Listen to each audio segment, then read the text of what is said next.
This afternoon, we expect IEBC judgment by a three-judge bench led by Justice Lawrence Mugambi.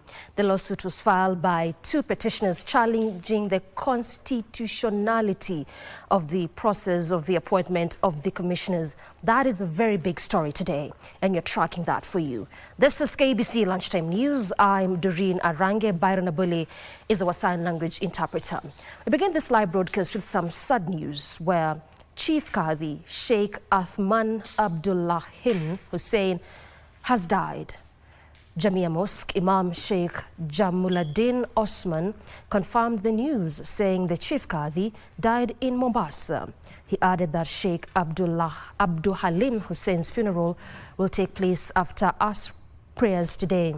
Sheikh Abdullahim was appointed as Kenya's Chief Kadhi in July 2023 after a recruitment process led by Judicial Service Commission.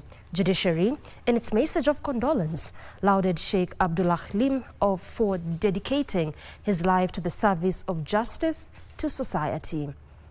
Health Cabinet Secretary Aden Duale described the late Kadhi as a great scholar.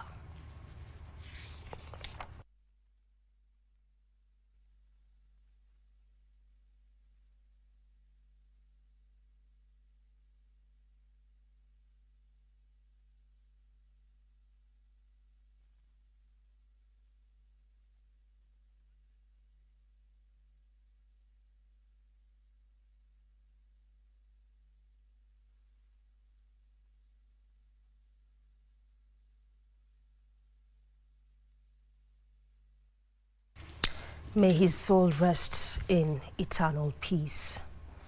And our Governor Fernandes Baraza has thrown his support behind ODM leader Raila Odinga's call for an intergenerational national conclave, a forum aimed at addressing the rising frustration among Kenyans, especially the youth. Speaking during the commissioning of a new 60-bed maternity ward at Likuyani Level 5 Hospital, Level 4, the governor called for a sincere and inclusive national dialogue that goes beyond politics and generational lines. Baraza underscored the urgency for national leaders to heed the voices of young people who have been at the forefront of recent street demonstration.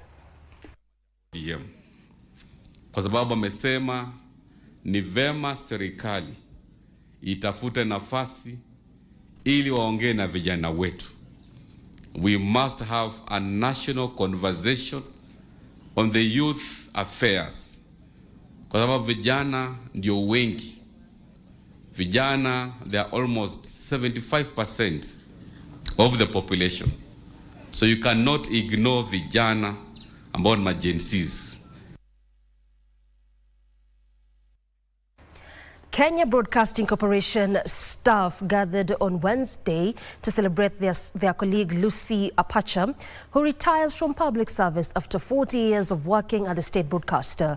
Apacha, who has served the corporation in various capacity, retired and called on those joining the corporation to ensure that they are able to align with various and different forms of technology advancements.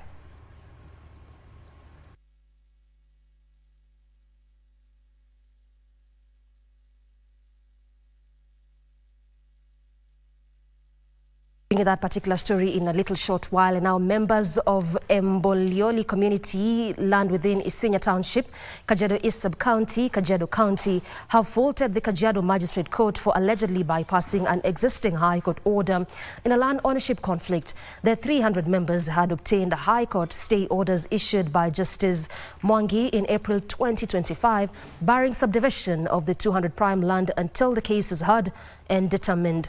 The agitated residents revealed that a few days before their case was heard in High Court, Kajiado Principal Magistrate Jane Kamau issued the orders on 2nd July 2025, allowing subdivision of the land. The land registrar and Kajiado East Sub-County Deputy Commissioner were to effect the directives.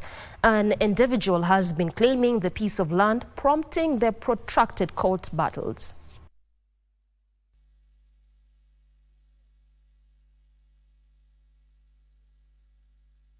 Watu ambao wamehusika kabisa kupeana hii shamba ni county government.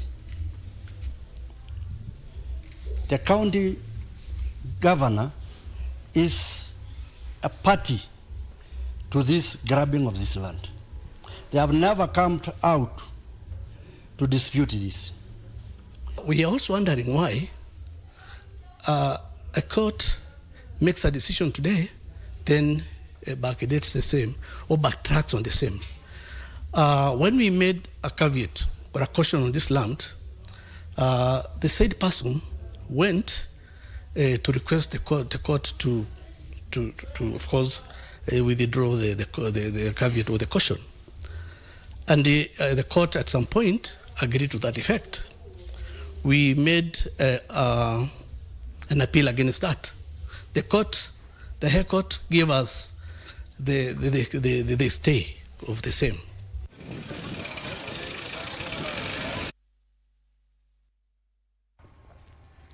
Ngusiro village residents in Kajiado Central Sub-County are decrying escalating human-wildlife invasion, especially within the residential areas. The roaming animals said to have strayed from Amboseli National Park are wreaking havoc, destroying crops and causing panic among the residents. Maize plantations and fruit farms have been the soft target, with several farmers left counting losses. The residents are now calling on the Kenya Wildlife Service to act immediately to avert further destruction of property and potential loss of life.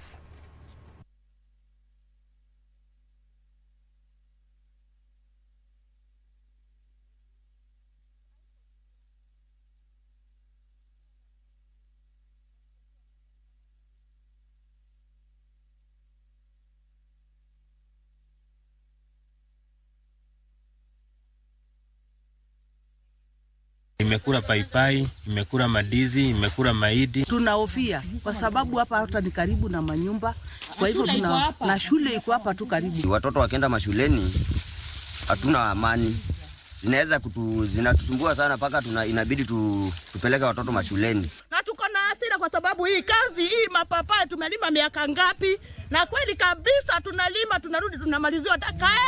KWS kwani wako wapi? Dofu inatutoa kwa nyumba. Na sisi ni wamama tunatolewa na watoto. Watoto hawezi enda shule asubuhi.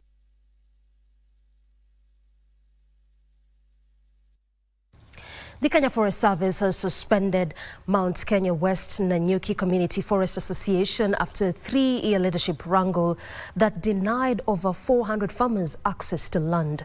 The move by Chief Conservator Alex Lemarkoko will now pave the way for at least 420 farmers from Kanyoni and Wamwaya villages allocated plots to cultivate. The wrangle had stalled afforestation efforts, with thousands of seedlings left unattended. Farmers will now pay 200 shillings to cultivate a quarter acre for 3 years while nurturing trees. Forest user rights like firewood collection and grazing have also been restored.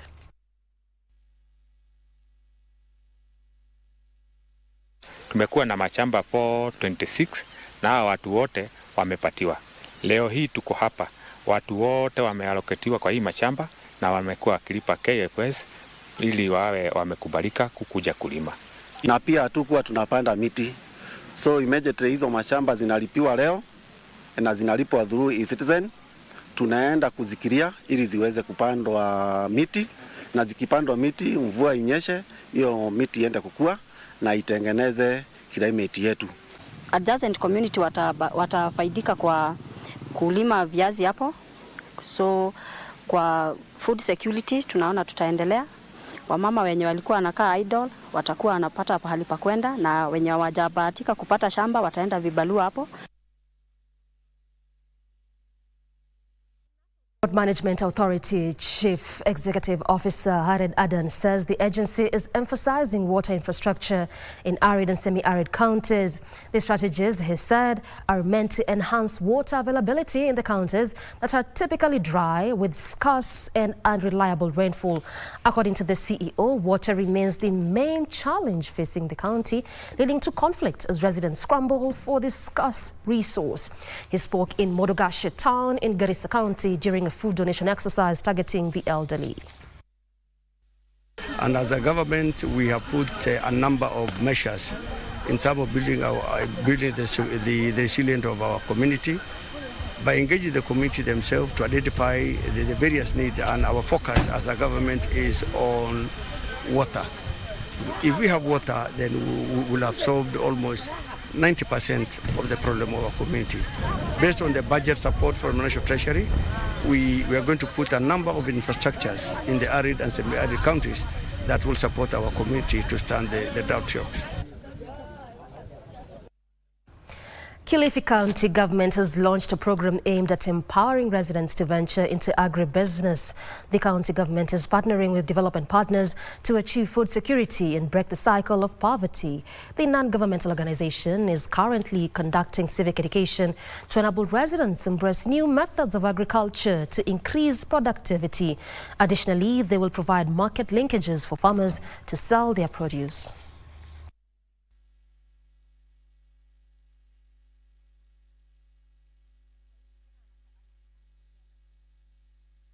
Inalenga zile shughuli ambazo zitahakikisha kwanza ni rahisi kutekeleza katika maeneo haya, ukizingatia kwanza ile mimea ambayo wanatekeleza na zile teknolojia ambazo pia wanazisimamia ni zile ambazo za kunahifadhi maji na kuhakikisha kwamba mkulima mdogo anaweza kuzihimili. Shirika hii ya Ripple Effect imesaidia sana vijana upande huu wetu wa Magarini. Vijana wameweza kupata ajira, wameweza pia kujihusisha na kilimo.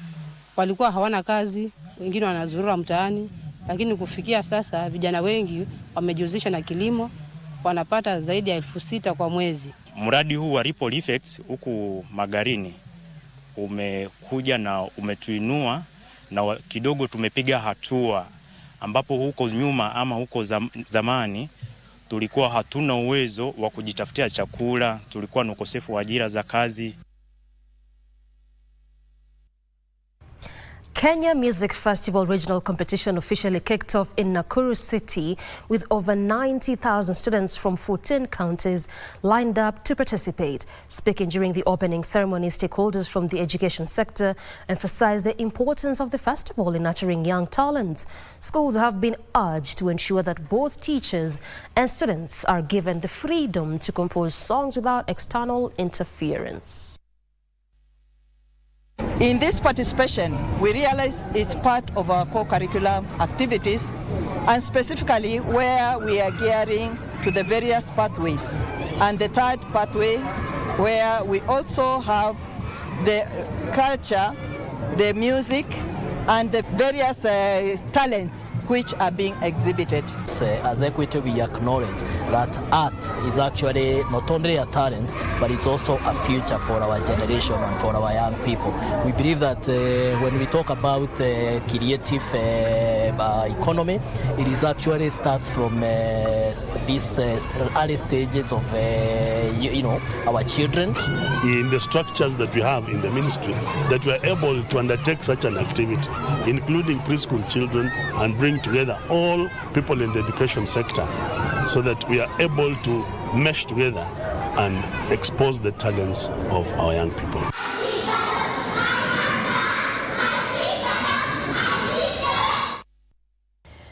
A family in Pith, Kongoro Village, East Kanyamkago, Uriri Sub-County, Migori County, is seeking justice after their kin was shot in a land boundary dispute. The victim, who was shot in the arm, is currently receiving treatment at Migori County Referral Hospital following the incident, which the family claimed was caused by long-standing conflict over land. The family further urged the police to act quickly, recover the firearms being used to threaten them, and assure the family of their safety. Uriri Officer Commanding Police Division OCPD Ali Bashir, while confirming the incident, said the suspect is in custody, helping the police with investigations. Citizens, kindly please help us. You are our last hope. There's no way we can run to. We don't want to take action in our hands. Kindly help us. Na mtoto yangu iko kwa hospitali, walipiga na bunduki, na sasa sijui nitafanya namna gani na familia yangu. I only need a protection from the government. I don't want to take law in my hand. I want justice to be done. The family of Ephantus Kamau Waithaka, a 30-year-old matatu driver from Nyandara County, is seeking justice after he was reportedly shot dead during the Sabasaba protest in Gitaru, Kikuyu, Kiambu County. A post-mortem has confirmed that he died from excessive bleeding caused by a gunshot wound on the hip. According to his family, Kamau was reportedly heading home from work when he is said to have been caught up in the chaos. Hiyo mtoto wangu alifanywa kitendo cha unyama. Juu hakuwa na hatia. Hakuwa mwizi. Sasa wameniletea hasara, pressure, kila kitu wameniletea. Na nimepoteza mtoto. Hajakuwa na maneno mingi tangu kuzaliwa kwake, sijaona wakiwa na mambo, hata watu wakijua sasa wanajua hiyo maneno, hakuwa na maneno. He was shot once. The bullet entering the right chest cavity, perforating the lungs, going to the abdomen, lacerating the liver, and perforating also the omentum. The family lawyer says he's planning to take legal action against the officers involved. It's quite unfortunate that we have witnessed massive loss of life in the recent demonstrations, both demonstrations, 25th July and 25th June and 7th July. It's not a good thing. So I want to urge for restraint on the part of the state. This as the Law Society of Kenya, through Munene Warutere, confirmed that they will be offering pro bono services to the families that lost their loved ones after they were shot dead by the police during the protests. Michael Mondiga for Lunchtime News. To our earlier story now, and the Kenya Broadcasting Corporation staff gathered on Wednesday to celebrate their colleague Lucy Apacha, who retires from public service after 40 years of working at the state broadcaster. Apacha, who has served the corporation in different capacities since 1985, urged those joining the media industry to remain focused and guided by the needs of their audiences for quality productions. Lucy Apacha, a station programmer, hangs her boots after 40 years of working at the Kenya Broadcasting Corporation.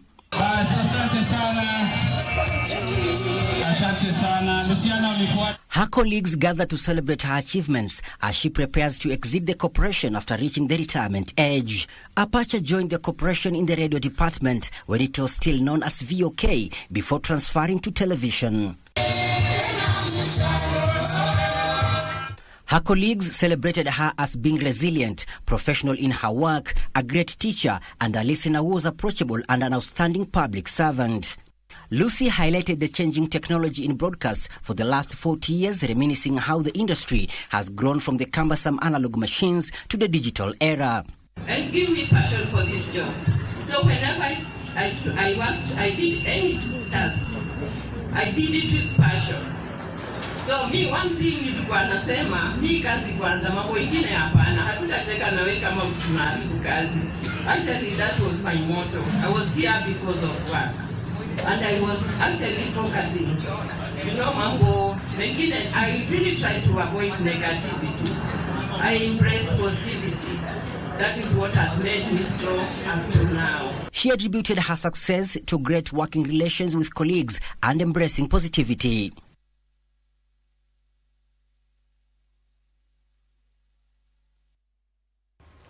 And our section of religious leaders from Kiambu County are calling for a peaceful resolution to the ongoing wave of protest across the country, warning that continued unrest could breed anarchy.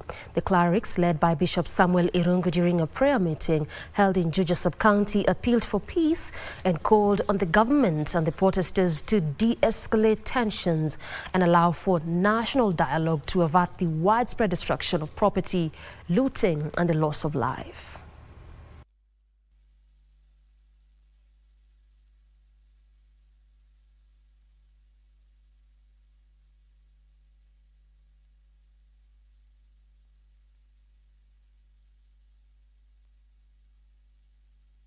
Ni viongozi kwa sababu hatutafutii mtu kiti.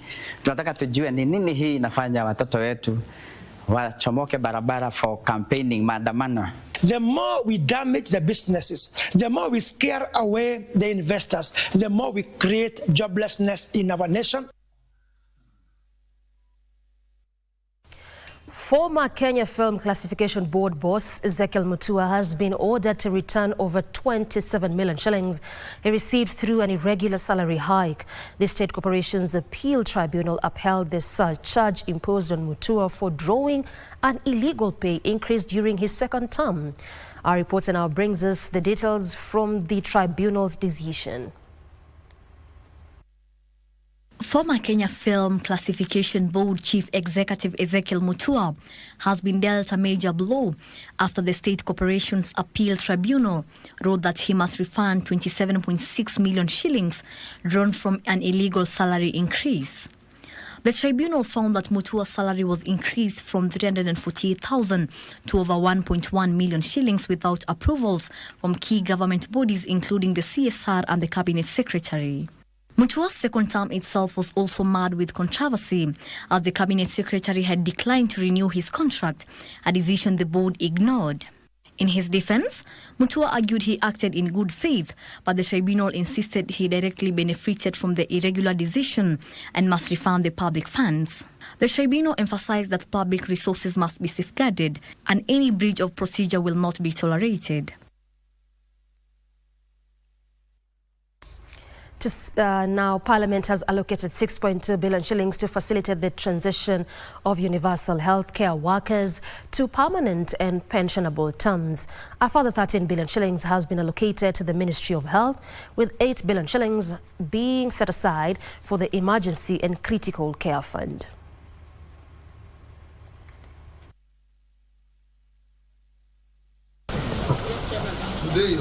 Speaking in Mombasa after concluding a two-day meeting with the Ministry of Health and its agencies, the National Assembly Departmental Committee on Health has expressed satisfaction with the operationalization of the Social Health Insurance Act 2023 that will see the transition of universal healthcare workers to permanent and pensionable terms. Committee Chairperson Dr. James Nyikal commended the ministry's reform efforts.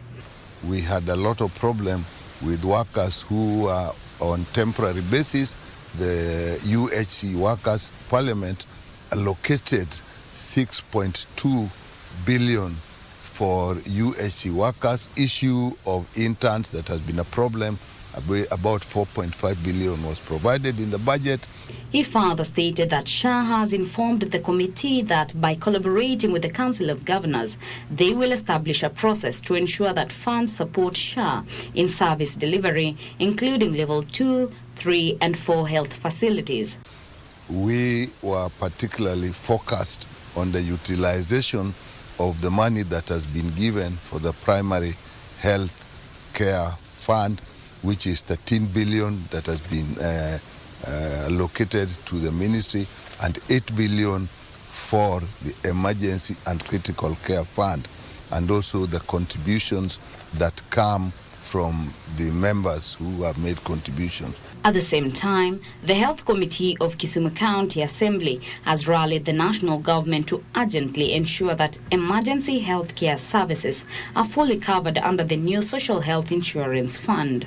I want to ask the government to speed up on the part on emergency health care for our people, because that part has not been covered, and most of our people, when they go to ICU and all that, they have to. We have already registered 590,000 members of our population, which is around 51%, and we still need to register the other 49%. So we are looking at ways on how to improve this, given that already the members who are registered, we have seen some of the benefit that they're getting from the health facility.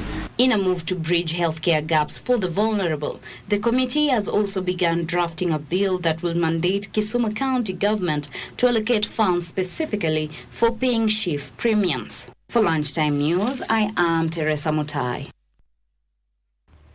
The Intergovernmental Authority on Development is calling on governments to implement gender-responsive land policies to ensure women's land rights are given central priority. IGA Deputy Executive Secretary Mohammed Abdi termed gender-responsive policies as investments that pay dividends in food security, economic growth and climate resilience. Kenyan women parliamentarians, on their part, called for investments in leadership, capacity building and creating safe spaces for women to participate in land governance and climate adaptation.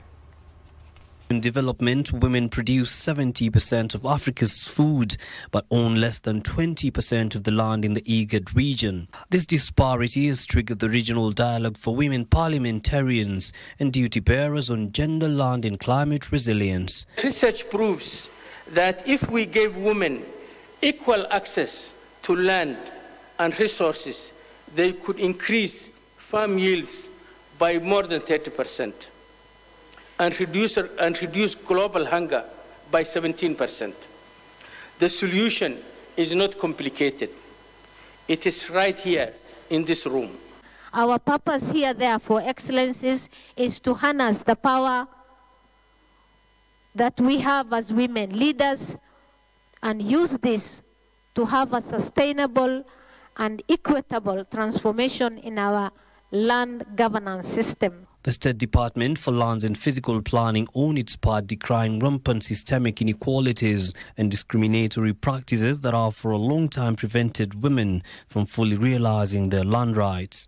Key issues to be addressed under this development plan include securing land tenure that involves ensuring women have secure and legally recognized rights to land, including ownership, inheritance, and access to land resources. Addressing systemic inequalities that recognize that women's land rights are intertwined with the broader issues of gender inequality, social justice, and economic empowerment. The Kenya Women's Parliamentarian Delegation, lauding the IGAD Land Governance Program launched in 2016 that has developed a comprehensive regional women's land rights agenda. Key actions proposed include the promotion of grassroots solutions by amplifying the voices of local women's groups and communities. Securing land tenure rights for women is essential for our region's resilience, prosperity, and peace. When women have secure rights to land, the land is better managed, more productive, and more resilient to climate shocks. Now that story by Yusuf Farah takes us on our first break. We'll recall it plenty more, including business and sports. Stay with us.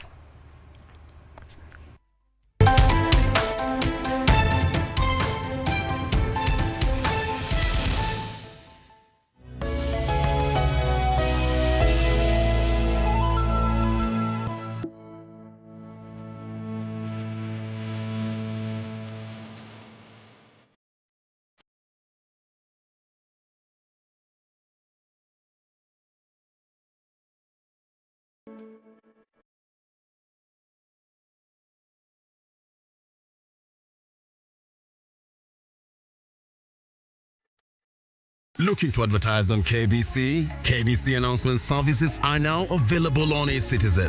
Visit kbc.ecitizen.go.ke and fill out the online application form. It's simple. 1. Complete the form. 2. Upload required documents. 3. Receive a quotation based on word count. And 4. Get notified via SMS when your announcement is ready. Please note, clearly indicate the type of announcement, service station, and all relevant details. 2. All applications must be made online only. Manual submissions will not be accepted. And 3. Announcements will air after news bulletins. For assistance, reach us on email ecitizen@kbc.co.ke or use our social media handles, Facebook, your Facebook account, and X at your X account. Or you can call us on 0723-892-654 or 0734-780-124. KBC announcements. Simple, fast, and digital.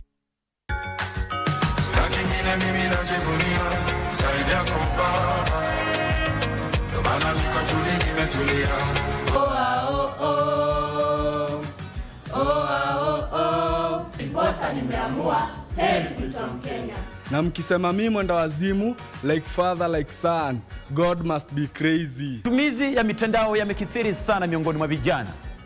Je, yamekithiri kwa manufaa yao ama ni kwa hasara? Wakati ambapo wanaangalia skrini kwa muda mwingi au kompyuta au simu, inafanya vijana hawa kupata ugonjwa aina mbalimbali wa macho. Vijana wengi hutumia majukwaa kama YouTube, Wikipedia na Google kuweza kupata maarifa. Tunga sentensi kizingatia kielezi cha idadi na kivumishi cha idadi.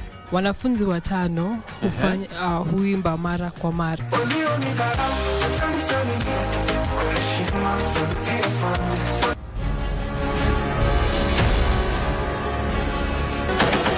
The men and women in boots, their core mandate to defend and protect the sovereignty and territorial integrity of the Republic of Kenya. Their bravery knows no limits. Make a man go through the wall without breaking the wall. Laziness, it is not in our vocabulary. But what are their stories, their tales? Military Tales, every Saturday at 9 p.m. with Ben Troy and Joey.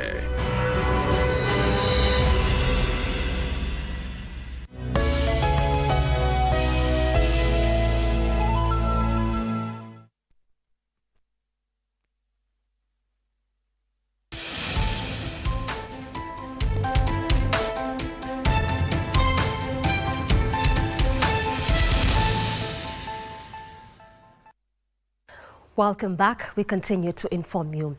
Now, the Ministry of Gender, Culture and Children's Services has reaffirmed its commitment to advancing equity and inclusion across government operations by reintroducing the gender mainstreaming indicator into performance contracting guidelines. Speaking during the launch of the National Gender and Equality Commission Strategic Plan 2025-2029 in Nairobi, Cheptumo emphasized that ministries, departments and agencies should not only be evaluated by their outputs and financial expenditures, but by the extent to which their programs uphold dignity and promote inclusivity for all. Of the National Gender and Equality Commission Strategic Plan 2025-2029 in Nairobi calls for gender mainstreaming dominated. When we mean equality, we come with our full force, with our talents and our contribution, because we're equal members of our society. With the National Gender and Equality Commission Chairperson Rehema Jaldesa highlighting the Commission's critical role in reshaping the national discourse on gender equality. They fulfilled not more than 2/3 gender principles. Persistent violence against women and girls, political exclusion, inaccessible justice for persons with disability, and the normalization of marginalization. Yet, we are also stepping into the new terrain. The strongest pillar in this plan is the recognition of the need to extend GEC's physical presence in the Republic of Kenya, our country. In my view, this is a deliberate push to bring together and the awareness closer to the people. The Cabinet Secretary for Gender, Culture and Children's Services, Hannah Cheptumo, highlighted the importance of safeguarding the rights and welfare of the most vulnerable populations. The Ministry takes particular note of the Commission's proactive role in consistently partnering and collaborating with the Ministry and other like-minded institutions in shaping national discourse on child protection, gender-based violence, including femicide, and the push for law and policy reforms, including the realization of not more than 2/3 gender principle. She, however, cited minimal budgetary allocations as a challenge in achieving its agenda. Other key players called for concerted efforts at all levels of government in amplifying the voices of marginalized populations and promoting systemic change. At household level, you ensure equal treatment of the boy child and girl child. As they grow, then they will also ensure that they stick to that level. The strategic launch culminated into the Usawa Award to celebrate agencies and community members who have consistently demonstrated progress in integrating gender, social inclusion, and equity across various spheres of life. A call has been made for the government to introduce mother tongue lessons to preserve the languages due to their decline, especially among young people. Speaking at the launch of the Bible written in Atha language in Gogoni, Kilifi County, the director of the Bible Translation Organization, BTL, Reverend Peter Munguti, said that through Bible translation, many communities have had the opportunity to preserve their mother tongue. He said the move also makes it easier to preserve the languages and the histories of various communities.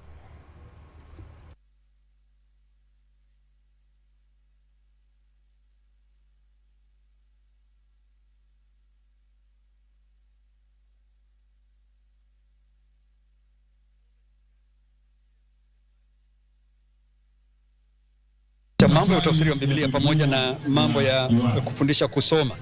Mahali popote Biblia inaingia, mambo ya masomo pia uinuka. Nafikiri ni wakati sasa mwafaka tuonane na serikali ya gatuzi ili katika madarasa ya shule chekechea kwanza kuwekwa masomo ya lugha yetu.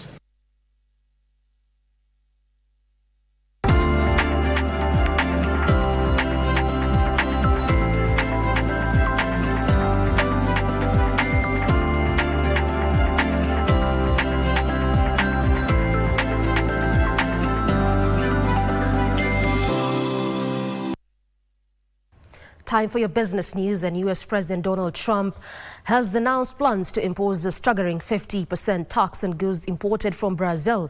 The declaration, which came in his latest tariff letter, has drawn rebuke from Brazilian President Luiz Silva.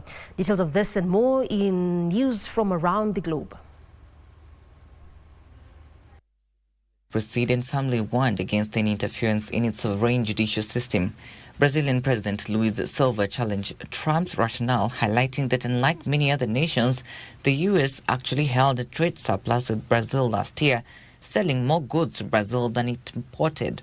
President Trump's letter labeled the 50% tariff necessary to rectify the grave injustices of the current regime and announced he would direct the U.S. Trade Representative to launch a Section 301 investigation into Brazil's digital trade practices. Meanwhile, India faced widespread disruption on Wednesday as 10 major trade unions and their supporters launched a massive nationwide strike. The protest targeted the government's labor and economic policies, condemning privatization, unemployment, and the perceived dilution of workers' rights. Organizers claim over 250 million workers participated, severely impacting banking, public transport, postal services, and more. Thousands of farmers also joined, boosting the movement. At the heart of their demands is the repeal of 4 new labor codes passed during the pandemic, which unions argue weaken protections for workers, extend working hours, and make it harder to form unions. The unions assert these policies favor corporate interests over the welfare of workers and farmers. Finally, Ukraine is set to become the first European nation to offer Starlink mobile services, with leading operator Kyivstar planning to launch messaging by end of this year and mobile satellite broadband in mid-2026. Field tests are already underway through a deal with SpaceX. This direct-to-cell technology will allow smartphones to connect directly to satellites, acting like cell towers in space. Kyivstar's CEO confirmed these plans, adding that the company owned by Vion is also working towards a NASDAQ listing in the U.S., a potentially historic move for a Ukrainian entity during wartime. Busia County has received a major boost in livestock trade following the launch of a new 23 million shillings livestock market in Nambale. Livestock Development Principal Secretary Jonathan Mweke says the project spearheaded by the national government in partnership with the Kenya Livestock Commercialization Project and the county government of Busia is expected to create jobs and drive economic growth. The need to improve the quality of livestock trade in local markets has long been a concern for farmers and traders in Busia County. Speaking during the commissioning of a new sale yard in Busia, Livestock Principal Secretary Jonathan Mweke emphasized that the government was keen on addressing the challenges that have long undermined returns for livestock keepers. Tulikuwa tumeshikana na county, wananchi wakasema wanataka a modern livestock market na tumewajengea hii market. Ndio tumekuja hapa kama wizara yetu kuzindua ndio tufungue hii market, tupatie wananchi wa Nambale hii soko ndio wajivunie wakiuza mifugo yao. The 23 million shillings market has a daily capacity of up to 500 animals and is expected to streamline the buying and selling process.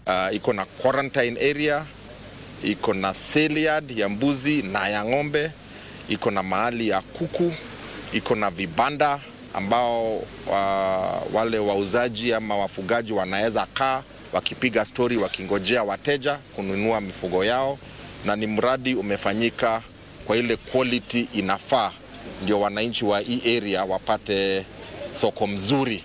Hii soko pia itakuwa kama quarantine. Only ile ng'ombe ambayo iko healthy ndio itakuja hapa na ndio itoke kwa permit.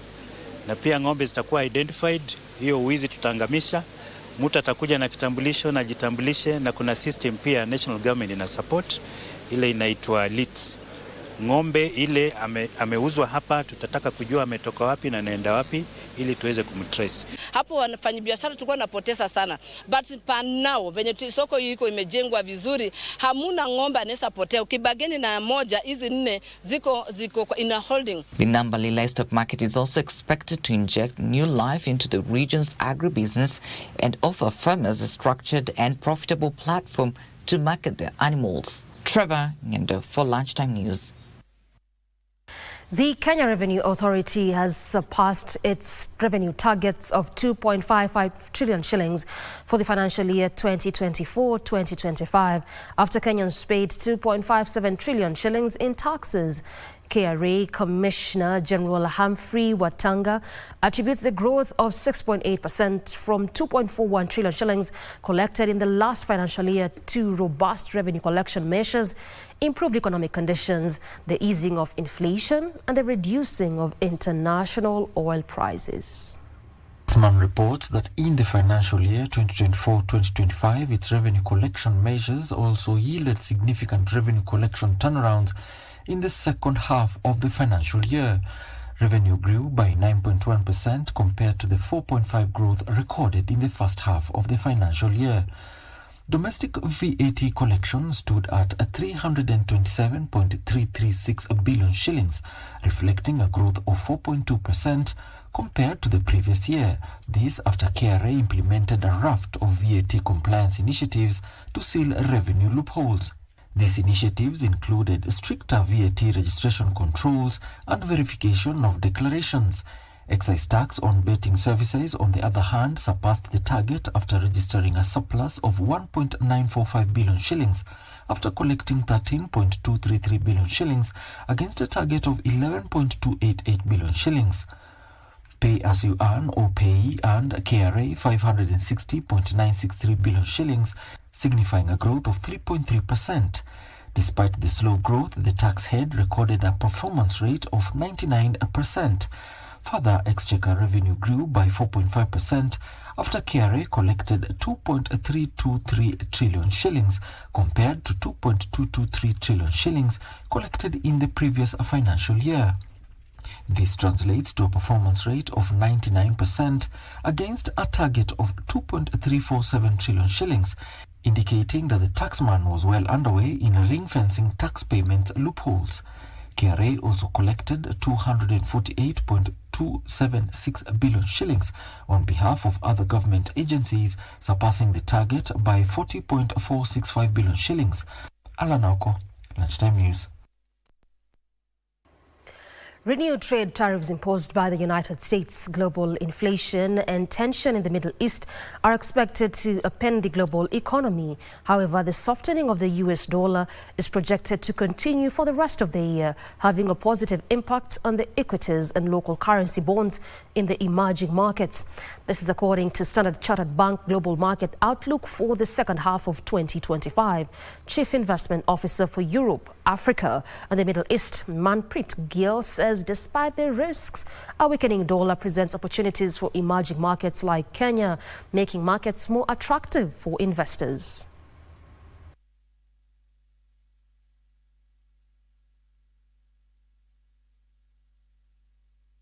But what markets care about, and markets always have a narrow view of the world, right, is they were singularly focused on whether actual oil supply was likely to be disrupted. And I think that brief rise we saw towards $80, we never quite got there, was pricing in a non-zero chance or probability that, wait, maybe we need to pay some attention to this.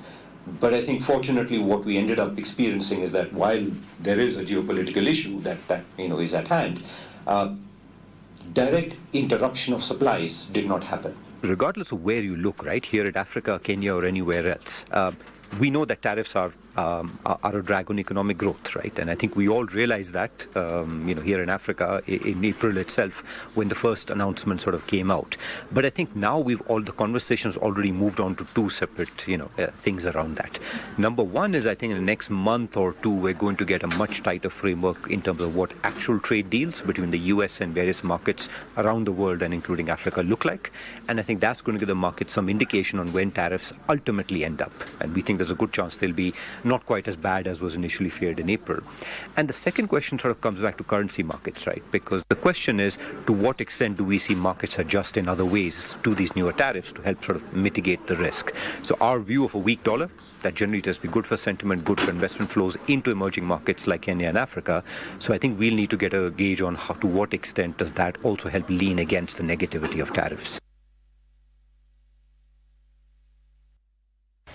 The government has suspended sugar milling operations in parts of Western Kenya for 3 months, starting July 11th, in a bid to address the severe cane shortage and stabilize the sector. Kenya Sugar Board Chief Executive Jude Chesire says the move comes as the Sugar Development Levy officially takes effect to boost cane production and eliminate sugar imports by 2027.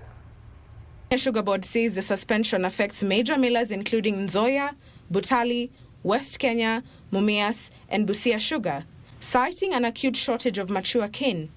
Kenya Sugar Board Chief Jude Chesire says millers will be required to intensify cane development as a 2-month consensus is conducted to assess field readiness. We want to make sure that we have a document that at least we make sure that whatever we are collecting reaches the intended purpose and is paid within the stipulated period. The Kenya Sugar Board says the exercise will help the region to boost production. This comes even as the Sugar Development Levy comes into effect. Under the new levy, producers and importers will pay 4% of the sugar value, generating over 5 billion shillings annually. The government says the funds collected will be used for cane development, road rehabilitation, factory modernization, and support for farmer institutions. We have to have a roadmap. We have to have clear guidelines of, yes, we have the money, how do we give it, and how do we share it within the provisions of the law, and what are the obligations of those who are handling the money. To enhance compliance with the new Sugar Development Levy framework, the Kenya Revenue Authority has been tasked to oversee levy collections as reforms take shape to restore sustainability in the sugar industry. We want to see how we can develop very tight but enforceable contracts between the millers and the farmers, so that, because that is the only way you can have discipline in the sector, or the subsector as it were. Nduta Mokami for Lunchtime News.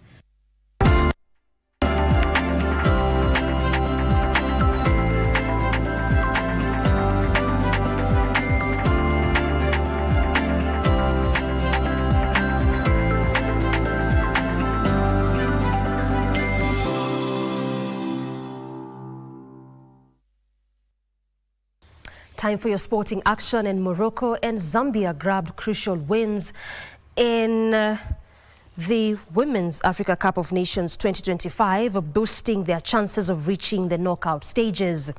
In Rabat, Morocco bounced back from an early setback to defeat Congo DR 4-2 thanks to Ghislaine Chekbak, who starred with a brace and an assist, 2 goals and an assist in their spirited comeback. DR Congo may have lost the match, but they look forward to bounce back in their next outing against Zimbabwe. In another match, Zambia edged Senegal 3-2 in a 5-goal thriller at the Stade El Bachir with a brace from Barbara Banda and a goal from Shiso Musole to seal their first win of the tournament. Tonight, Tunisia will take on Algeria in a North African affair at 7 p.m, while Botswana will face Nigeria at 10 p.m. Both matches will be broadcast live on KBC Channel 1.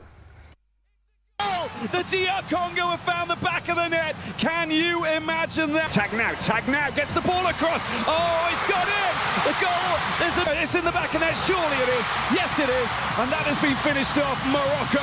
It's 3 for Ghislaine Chabak. A hat-trick. Happy. Rabbit up against Ngoy. Rabbit with the right foot. Drilled into the corner. Goal number 4. Morocco. Got a flag, and here they are. Senegal bursting through early on. What a run, what a start. Ungena. Senegalese to have played at all 3 WAFCONs. As Kundananji is in, looking for Banda, and Banda levels it up for Senegal. 2-1 to Zambia. And here's Kundananji, really good save, but it's not enough because the ball. Arange grabs her second of the game. And Keloti has been sentenced for 1 year in prison after being found guilty of tax fraud. The former Real Madrid and Chelsea boss has been found guilty of tax fraud dating back to 2014 when he was in charge at Real Madrid. He was accused of concealing income related to his image rights. However, he has been acquitted of another possible tax offences committed in 2015, also related to the collection of his image rights while he was employed by Real Madrid. Despite the verdict, Ancelotti is unlikely to serve any time behind bars according to the Spanish law, where any sentence under 2 years for non-violent crime rarely requires a defendant without previous convictions to serve jail time. Ancelotti is adamant he hasn't broken the law.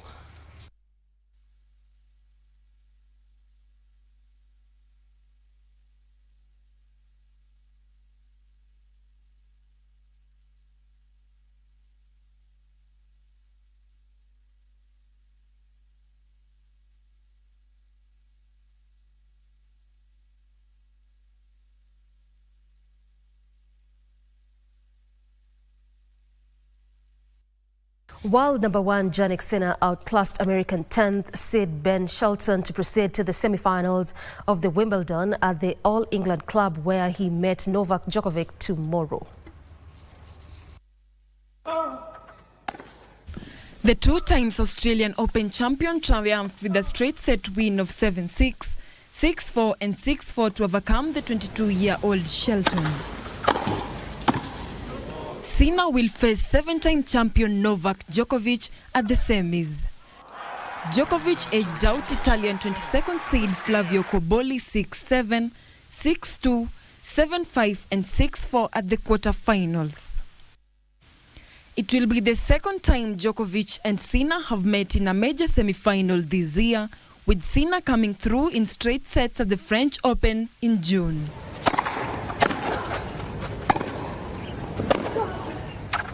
In the women's singles, 4 times French Open champion Iga Swiatek beat Lyudmila Samsonova 6-2, 7-5 in a 2-set thriller. She will face 28-year-old Belinda Bencic at the semi-finals. Bencic defeated Mira Andreeva 7-6, 7-6 in a thrilling quarterfinal yesterday. Reporting for Lunchtime News, my name is Cynthia Otieno.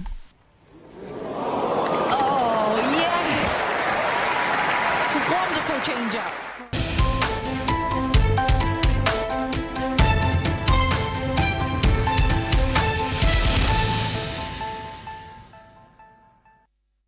Before I get to close these live broadcast, and members of the police of the public stormed Baricho Police Station, Kirinyaga West Sub-County, Kirinyaga County, carrying the remains of a border operator suspected to have been killed and his body dumped in a forest 2 weeks ago.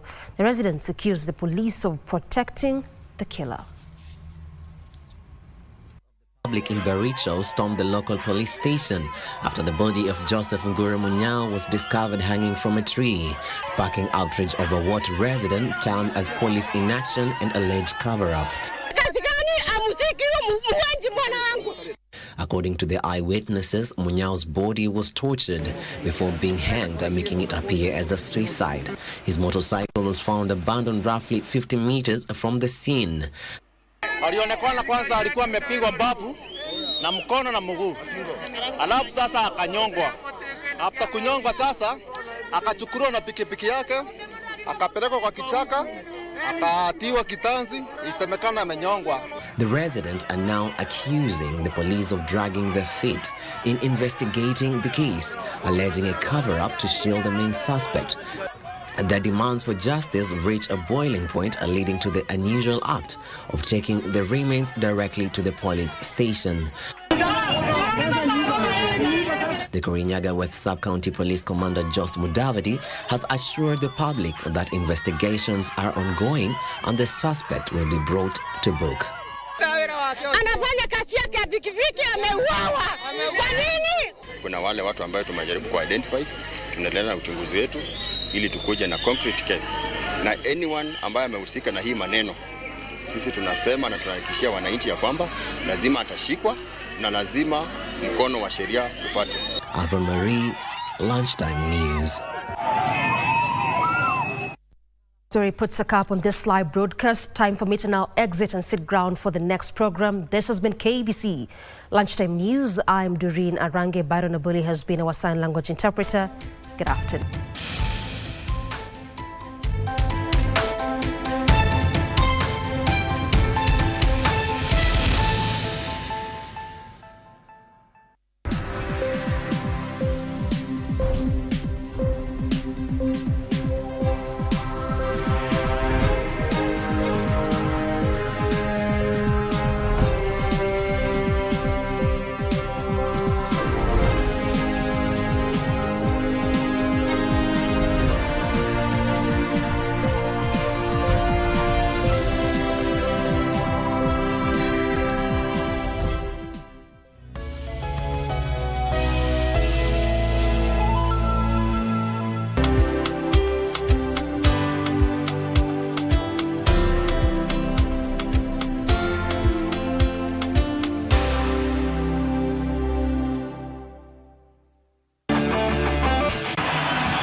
with his first career goal. Ni muda wa kuhesabu kwa ajili ya kusherekea fasili na asili ya soka barani Afrika, ligi za ndani na magwiji wasiotambulika. Mangeni Alvin anaichanja ndani uzuri, David!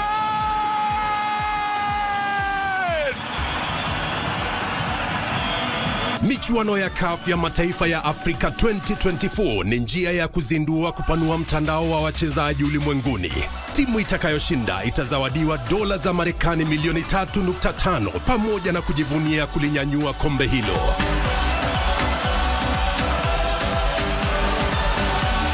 Pata manufaa zaidi kutoka kwa CHAN 2024 mubashara na kipute cha kipekee kwenye runinga ya KBC Channel 1, mwenzio wa dhati michezoni.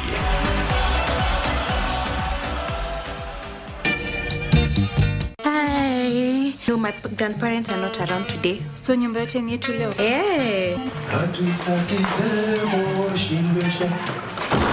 Hey. Kwani wewe ni shetani bebe? Mbona kujani kijani? Let's prank call our principal. Hello. Is this Mrs. Wafula? Amekata. Hey, baba. You! What did you do? I've asked a question. It was her idea. Do you know the pain you've caused her? I told you it was a bad idea. Menyamaza. Yaani nyinyi Gen Z mnachukulianga aje? Afanye tunaweza ongea. Unajua tuna nani? Leta hiki kitu hapa. Hiyo tabia yenu ya pita pale. Nikupata tena. Haya, umeamua kupiga patrol hapo? Si mimi niko kazini. Mboka gani? Yenye ulipwi? Ni mbaya na hotel.